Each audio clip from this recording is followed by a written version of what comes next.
ए I ए आहे.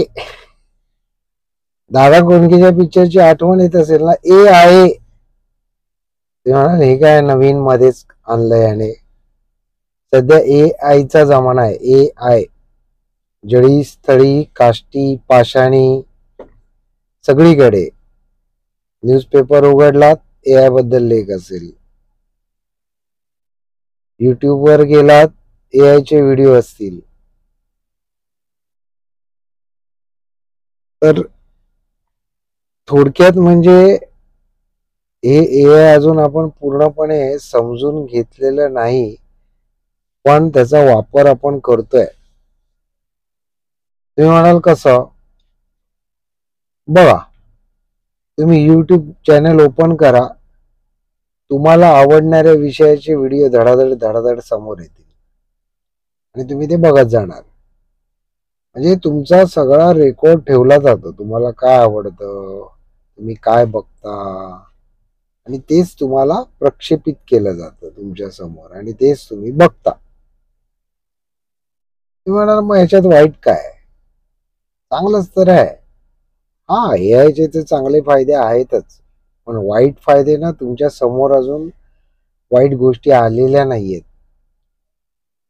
परवाच आमच्या क्लासरूम मध्ये आमच्या सरांबरोबर आमचा विषय चालला होता की रायटर डायरेक्टर आणखीन 5-7 वर्षांनी दिसतील की नाही माहित नाही, आमच्या पोटावर पाहिल सगळं ए आयच करेल. आणि त्यांची भीती सध्याच ए आय चा वापर बघता अनाठाही वाटत नाही. कारण ए आय असं काही एक एक नवीन नवीन क्षेत्रात घुसतंय की रोबोटची आवृत्ती ए आय घेऊन येईल ती माणसासारखी असेल.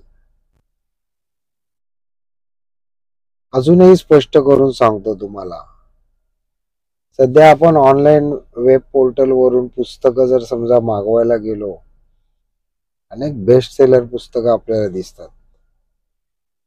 ही पुस्तकं कशी लिहिली जातात माहितीये का तुम्हाला? समजा मला घटस्फोटावरती पुस्तक लिहायचं आहे. घटस्फोट का होतात सध्या आणि ते कसे टाळावेत, तर ना मी यायला सांगणार की आताच्या काळामध्ये या 2 वर्षात का घटस्फोट होत आहेत आणि ते टाळता कसे येतील, मला टिप्स दे. लगेच ए आय इकडून तिकडून डाटा गोळा करणार, या 2 वर्षात कुठे कुठे किती घटस्फोट कसे झाले, कुठच्या देशात, त्याची कारणं काय काय होती आणि ते कसे टाळता येतील, पटकन माहिती माझ्या तोंडावर फेकणार. मी ती बघणार आणि लेखक म्हणून थोडंफार मॉडिफिकेशन करून अलंकार चढवून भाषेचे त्याच्यावरती ते टाईप करून प्रकाशकाला पाठवून देणार ऑनलाईन. ते सुद्धा ते प्रकाशक हुशार, ते ए आय ला तो देणार सगळा हे टॉपिक आणि ए आय ला सांगणार हे छापायचं की नाही, याची मागणी आहे की नाही, सेल होईल की नाही. ए आय ते बघणार आणि त्यांना सांगणार गो अहेड, बिंदास छापा. लोक तुटून पडणार, कारण ही समस्या सध्या जगामध्ये आहे. लगेच प्रकाशक ते प्रकाशित होणार पुस्तक आणि त्याची ऍड होणार वेब पोर्टलवर, millions of copy sold, best seller. आता प्रश्न असा पडतो, millions of copy sold, best seller आहे, तर मग आपल्या आजूबाजूच्या मित्रांच्या हातात, इतर वाचन हॉबी असलेल्या लोकांच्या हातात पुस्तक दिसत कसं नाही, असा आपल्याला प्रश्न हल्लीच्या पिढीला नाही पडत, पण आम्हाला पडतो. कारण आम्हाला माहिती आहे की एखादं पुस्तक फेमस व्हायचं म्हणजे काय, मग पब्लिसिटी. मी वाचलं स्वामी, मी सगळ्यांना सांग हे स्वामी कादंबरी वाच रे बाबा, खूप छान आहे. किंवा ते छावा, हा शिवाजी सावंतांचा 1 नंबर. हे सगळे पटापट पटापट लायब्ररीमध्ये मागणी वाढणार, पुस्तकांच्या दुकानात त्याची मागणी वाढणार, खप वाढणार, लगेच ते पॉप्युलर होणार ताबडतोब आणि ती जिकडे तिकडे दिसायला लागणार. पण आता आपण बघतो ते पुस्तकं दिसत कुठेच नाही. आता काही लोक किंडलवर जरी वाचत असली तरी फिजिकली पण काही पर्सेंटेज दिसला पाहिजे ना. नाही दिसत ती पुस्तकं, मात्र तिथे ऑनलाईन लिहिलेलं असतं बेस्ट सेलर या वर्षीचं, आणि घेऊन टाकतात लोक. बरं, पुस्तकं तरी कशी असतात बघा तुम्ही. ह्याच्यात यश कसं मिळवावं, त्याच्यात यश कसं मिळवावं, या मानसिक आजारावर मात कशी करावी, आपण जगामध्ये सगळ्यात पुढे कसं राहावं, असेच असतात सगळे. तुम्ही स्वतःला सगळ्यात बेस्ट प्रेझेंट कसं करावं, मग तुम्ही जॉब कसा मिळवावा. बाकी बघा तुम्ही, पुस्तकांची संख्या 1-2% असते. म्हणजे तुम्ही लज्जा म्हणा, किंवा कविता महाजनांचं ब्र म्हणा, किंवा पु ल देशपांडे, जी ए कुलकर्णी, गुरुनाथ नाईक, असे अनेक लेखक, त्यांचे विषय बघा. चेतन भगतचे विषय बघा. चेतन भगत तर आताच आहे, 10-15 वर्षापूर्वीपासून. तो पण मला वाटतं आता हे वापरत असेल कदाचित कदाचित. पण तुम्हाला काय वाचायला आवडणार आहे हे यायला कळलंय, आणि ती पुस्तकं तशीच येतात मार्केटमध्ये. आहे ना गंमत.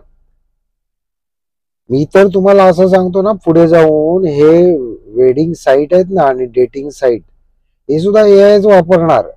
तुमची रिक्वायरमेंट घेणार सगळी आणि तुम्हाला देणार स्थळ. ही बघा, ही तुमच्या मॅच होत आहेत, करून टाका लग्न. आणि आपण त्याच्यावर विश्वास ठेवून करणार.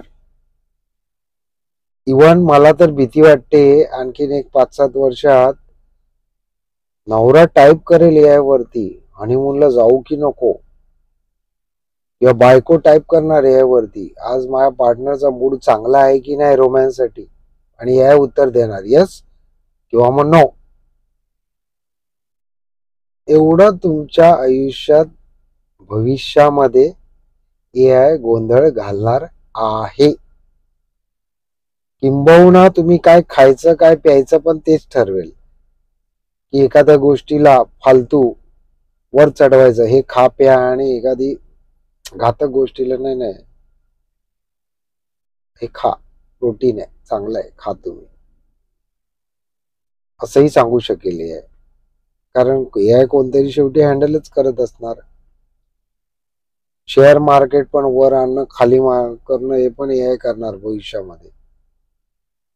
मग जगायचं कसं ठरवा तुमचं तुम्हीच. मी जातो, बाय बाय.